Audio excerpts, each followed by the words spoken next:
এখানে কি চাই? জুলফিকার সরকারের লোক আমি।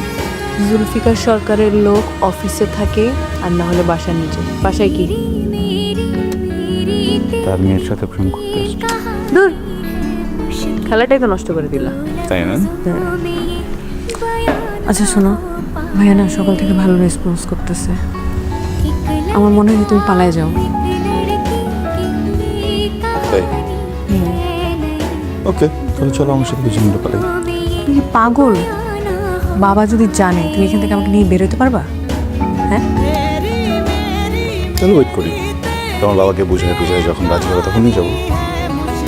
তুমি না বুঝতেছো না, ভাইয়া যদি একবার বলে দেয় বাবাকে তোমার নাম, তোমাকে টুকরা টুকরা করবে। তোমার ভাইয়া কি দোষ করেনি নাকি আমি একা দোষ করছি? আমি তাকে একে মারছিলাম? সে আমাকে মারছে, মেয়েরা তোমাকে নিয়ে আসছে, আমি তোমার সাথে এখানে দেখা করতে আসছি, সে আমাকে আবার মারতে গেছে। আমি নিজেকে প্রোটেক্ট করতে গিয়ে তাকে একটা শোধবোধ মারামারি।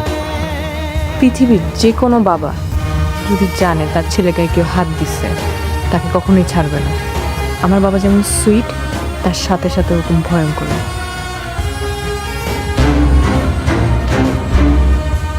আমি যেরকম সুইটভাবে বোঝাতে পারি, আমি খুব ভয়ঙ্করভাবে বোঝাতে পারি।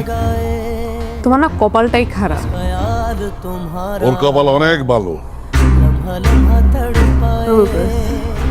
কার বাবা? বাইরে যে মারছে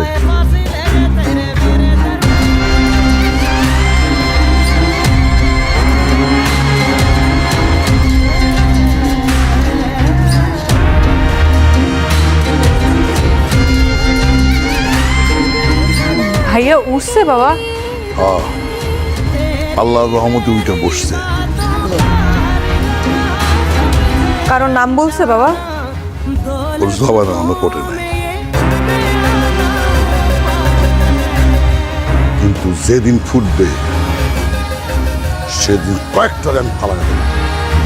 স্যার প্লিজ, যত বাজে সিচুয়েশন হোক না কেন, আইনকে নিজের হাতে তুলে নেবেন না স্যার। আমাদেরকে বলবেন, আমরা আইন নিজের হাতে তুলে নেবো স্যার, কোনো সমস্যা নেই। এই জন্যই তোর আমার অনেক ভাল লাগে।